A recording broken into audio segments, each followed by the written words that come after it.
Здравейте! Днес ще ви разходя из едно вълшебно място, градината на пеперудите в Дубай.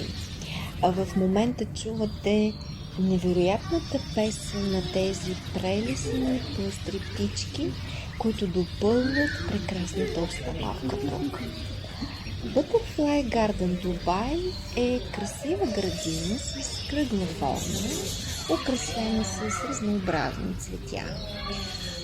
Като общата й площ е около 1800 квадратни метра. Състои се от 9 купола, като всеки купол е изпълнен с различни цветове, размери и различни видове прекрасни пеперуди. Пеперуденият парк в Дубай е хипнотизиращ рай. Един невероятен свят, изпълнен с прекрасно оцветени пеперуди. Те кръжат около тебе с пърхащи нежни крилца, избирателно кацат върху хората.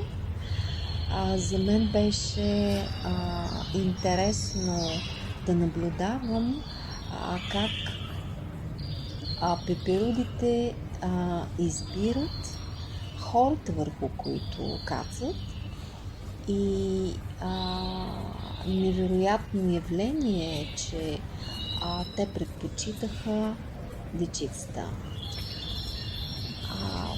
Вероятно се свързват с тяхната чистота, с тяхната прекрасна вибрация.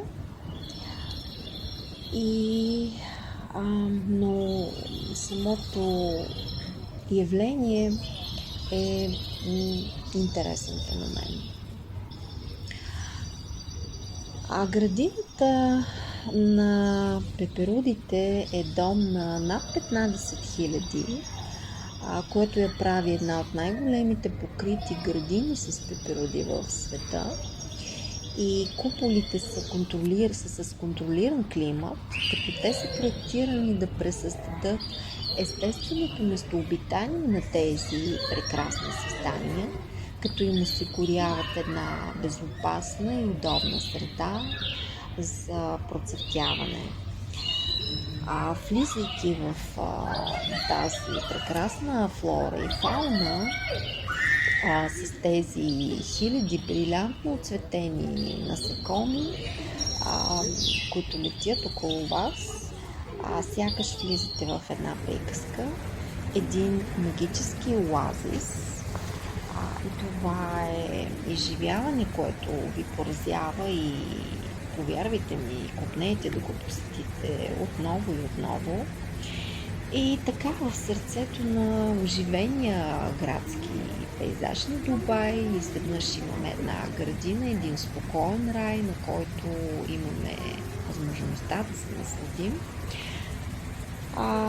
Наред с това, пеперуденият парк може да ви очарова, като станете свидетели на невероятният жизнен цикъл на една пеперуда, от малко яйчице до възрастен екземпляр с красивата шапка.